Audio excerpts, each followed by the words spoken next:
Hello dear students, this video is the explanation of part 2 of chapter 1.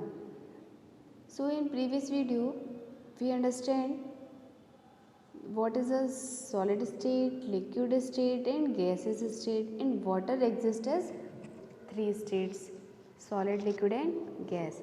Now come to the point, characteristics of solid state. A solid has definite shape and volume. That is कोई भी solid है तो उसकी क्या एक particular shape है, जैसे ये चौक जो है इसकी भी क्या एक पर्टिकुलर शेप है, ठीक है। ये एयरफोन ये भी क्या एक सॉलिड की फॉर्म में है, तो इनकी क्या एक पर्टिकुलर शेप है, इनका कुछ एक वॉल्यूम है कि ये कितने स्पेस को कवर करते हैं, ठीक है। और ये करते क्यों हैं, इनका डेफिनेट शेप क्यों होती है, वॉल्यूम क्यों डेफिनेट होता है, क्योंकि इसमें जो होता है स्ट्रॉन्ग कोहेसिव फोर्स होता है। And the cohesive force is the attraction between the molecules, that is strong force of attraction between the constituent particles. That is a solid has definite shape and volume. Second point is solids are rigid. तो solids क्या होते हैं, rigid होते हैं, यानी कि हम वो फ्लेक्सिबल नहीं होंगे। सॉलिड्स को हम फ्लेक्सिबल नहीं कह सकते, क्यों? क्योंकि जैसे हमारे पास चेयर है, टेबल है, इसको हम फोल्ड नहीं कर सकते। तो अगर फोल्डेड है तो चीज़ अलग है, लेकिन फोल्डेड नहीं है, सिंपल है, तो हम इसको वुड को फोल्ड नहीं कर सकते, क्योंकि सॉलिड है। फ़ोन है, मैं फोल्ड नहीं कर सकते, क्यों? क्योंकि वो रिजिड है। तो solids are rigid. Solids can not be compressed. क्या सॉलिड पे प्रेशर लगा के उसको दबाया जा सकता है? नहीं। तो सॉलिड्स क्या होते हैं, उनको हम कंप्रेस्ड नहीं कर सकते। Solids have high melting point. Solids का मेल्टिंग पॉइंट ज़्यादा होता है। अब रीज़न है इसके पीछे, मेल्टिंग पॉइंट पहले होता क्या है, देखो, मेल्टिंग पॉइंट मतलब मेल्ट करना। जैसे आइसक्रीम मेल्ट हो जाती है, ठीक है, आइस मेल्ट हो जाती है, तो ये सब चीज़ें क्या है, हमारी मेल्टिंग। तो जिस टेम्परेचर पे कोई भी सॉलिड जो है वो अपनी लिक्विड स्टेट में आ जाता है, उसको क्या कहते हैं हम, मेल्टिंग। एंड जो टेम्परेचर जो होगा उसको कहेंगे मेल्टिंग पॉइंट। तो सॉलिड्स का मेल्टिंग पॉइंट क्या होता है, हाई होता है।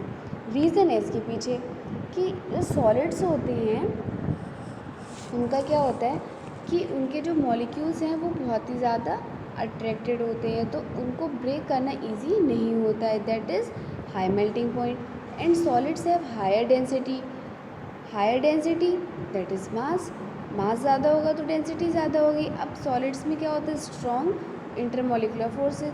तो solids have higher density due to strong intermolecular forces. Next point, solid particles possesses very little kinetic energy. अब ये क्या होते हैं, क्लोज पैक्ड होते हैं। क्लोज पैक्ड दैट इज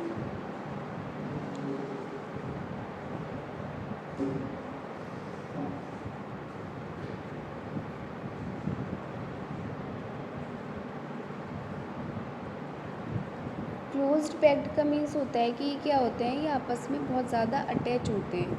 ये तो डिस्टेंस आ गई। सॉलिड्स लाइक दिस, ये तो इनमें क्या है ना, ये बहुत ज़्यादा पास है मॉलिक्यूल्स इस सब में, तो ये क्या हो जाएंगे, हमारे फिक्स प्रोपोर्शन में हो जाएंगे, क्या हमारे क्लोज पैक्ड हो जाएंगे। तो क्लोज पैक्ड हैं तो इनकी क्या होगी, काइनेटिक एनर्जी भी नहीं होगी, क्योंकि मूव नहीं कर सकते। कोई भी हमने एक कंटेनर लिया, उस कंटेनर में जब हम क्या करेंगे कि सॉलिड पार्टिकल्स हैं, लाइक चॉक भी अगर हमने करी तो चॉक के पार्टिकल्स अलग अलग मूव कर रहे हैं? नहीं, पूरी चॉक तो मूव कर सकती है, लेकिन चॉक के पार्टिकल्स नहीं कर सकते। That is very little kinetic energy. That क्योंकि काइनेटिक एनर्जी क्या होती है, मूवमेंट होती है। Next topic is characteristics of liquid states. Liquid have no fix shape. क्योंकि लिक्विड का क्या होता है कि जिस कंटेनर में करेंगे, फ्लास्क में करेंगे तो फ्लास्क की शेप ले लेगा, किसी हम बीकर में करेंगे तो बीकर की, जैसे हम बकेट में पानी लेते हैं और ग्लास में लेते हैं तो शेप चेंज होती रहती है। That is no fix shape. Second point, liquid has a definite volume. Definite volume क्योंकि इसमें क्या होगा, स्ट्रॉन्ग कोहेसिव फोर्स होगा, इसलिए उनका वॉल्यूम कैसा हो गया, डेफिनेट हो गया। Third point, liquids have lower density than solid. Density कम होगी, रीज़न क्या है, क्योंकि मास कम होगा। क्लोज पैक्ड नहीं होंगे, लूजली पैक्ड होंगे, okay. But there are few exceptions like ice. जब भी हम आइस को वाटर में डालते हैं तो आइस क्या है, सॉलिड है, उसकी डेंसिटी ज़्यादा होनी चाहिए, लेकिन वो क्या करते हैं, फ्लोट करती है। जब फ्लोट करेगी दैट इज़ उसकी डेंसिटी लोअर हो गई, तो ice is lighter than water. This is the exception.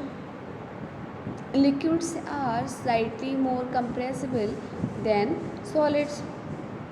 तो लिक्विड्स क्या होते हैं, उनको हम थोड़ा सा कंप्रेस कर सकते हैं, क्योंकि इसमें इंटरमॉलिक्यूलर स्पेस थोड़ा ज़्यादा होता है, लेकिन गैसियस में सबसे ज़्यादा होगा। Next point is liquids flow from higher level to lower level. तो जो लिक्विड्स हैं वो फ्लो कर लेते हैं higher level to lower level, that is ऊपर से नीचे की ओर। Next, characteristics of gaseous state. Gases have no definite shape and no fixed volume. Definite shape भी नहीं है, डेफिनेट वॉल्यूम भी नहीं है, कितना भी स्पेस कवर कर लेती है। This is because in gases cohesive force is negligible. Cohesive force, repeat, force of attraction between the molecule, cohesive force. तो वो क्या होता है ना, मॉलिक्यूल्स में अट्रैक्शन बहुत कम होता है, इसके लिए दैट इज कोहेसिव फोर्स क्या होगा, नेग्लिजिबल होगा। Next, gases are highly compressible.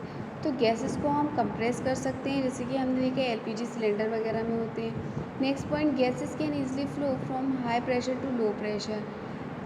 Cyclone वगैरह देखा होगा, कुछ सुना होगा, तो वो हाई प्रेशर क्या होता है, लो प्रेशर की तरफ मूव करते, तो gases can flow from high pressure to low pressure. Gases have very low density because there is a lot of empty space in gases. इनकी बीच में क्या होता है कि बहुत ज़्यादा इंटरमॉलिकुलर फोर्सेस होता है, that is very low density. Density क्या होगी, कम होगी। Thank you class.